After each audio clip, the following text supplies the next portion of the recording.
જે લોકો શિક્ષણ ક્ષેત્રે જોડાયેલા છે અથવા તો સરકારી નોકરીની રાહ જોઈ રહ્યા છે એમના માટે ગુજરાતમાંથી એક મોટા સમાચાર આવ્યા છે. રાજ્ય સરકારે શિક્ષકોની ભરતીને લઈને એક એવી જાહેરાત કરી છે જે ખરેખર જાણવી ખૂબ જ જરૂરી છે. તો ચાલો આ શું છે એને આપણે વિગતવાર સમજીએ. તો જુઓ, આ બધી વાતનો સોર્સ છે શિક્ષણ વિભાગનો પોતાનો ઓફિશિયલ પરિપત્ર. એટલે કે આ કોઈ અફવા નથી, પાક્કી ખબર છે.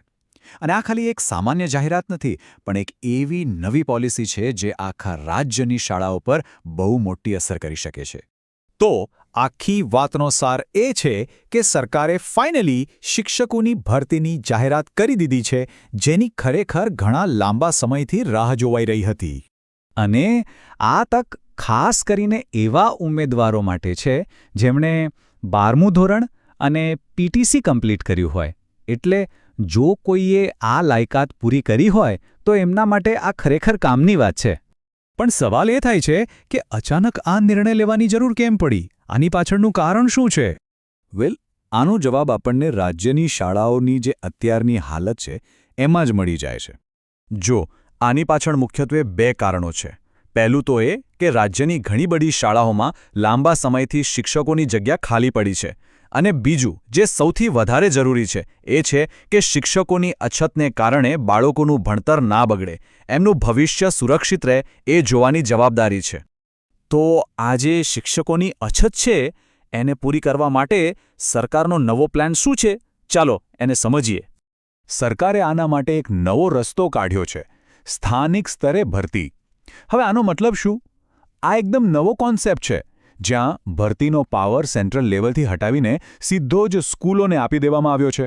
એટલે કે હવે સ્કૂલો પોતાની આસપાસના વિસ્તારમાંથી જ લાયક ઉમેદવારોને સીધા નોકરી પર રાખી શકશે.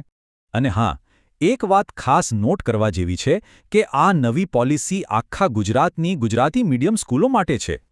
ચાલો હવે આવીએ સૌથી ઇમ્પોર્ટન્ટ સવાલ પર કે આ ભરતી માટે એપ્લાય કોણ કરી શકે છે, એની લાયકાત શું છે? તો જો, લાયકાતના નિયમો એકદમ ક્લિયર છે. એને 2 ભાગમાં વહેંચ્યા છે.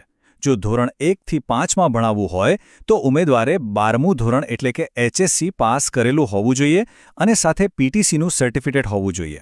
અને જો ધોરણ 6 થી 8 માટે એપ્લાય કરવું હોય તો ગ્રેજ્યુએટ હોવું જરૂરી છે અથવા તો બીજી કોઈ માન્યતા પ્રાપ્ત ટ્રેનિંગ લીધેલી હોવી જોઈએ. આ પરિપત્રમાં એક બહુ જ રસપ્રદ અને કહી શકાય કે મહત્વની વાત પણ છે.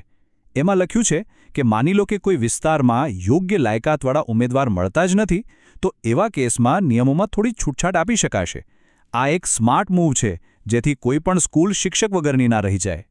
ઓકે, તો આ આખી પોલિસીની લોકલ સ્કૂલો અને ત્યાંના સમાજ પર શું અસર થશે? ચાલો એના પર એક નજર કરીએ. આ નવી નીતિના 3 મોટા ફાયદા તો સામે જ દેખાય છે. પહેલો, શિક્ષકોની જે ખાલી જગ્યાઓ છે એ ફટાફટ ભરાઈ જશે. બીજું, જે તે વિસ્તારના સ્થાનિક લોકોને ત્યાં જ રોજગારી મળશે. અને ત્રીજું, અને સૌથી અગત્યનું, બાળકોને રેગ્યુલર અને સારું શિક્ષણ મળશે, એમાં કોઈ બ્રેક નહીં આવે. તો છેલ્લે સવાલ એ જ ઊભો રહે છે કે શું આ સ્થાનિક ભરતીની નીતિ ગુજરાતની શાળાઓ માટે ગેમ ચેન્જર સાબિત થશે? શું ખરેખર આનાથી શિક્ષણની ગુણવત્તામાં સુધારો આવશે અને શિક્ષકોની અછતની સમસ્યા કાયમ માટે દૂર થઈ જશે? આ એક મોટો પ્રયોગ છે અને એના પરિણામો કેવા આવે છે એ તો આવનારો સમય જ બતાવશે.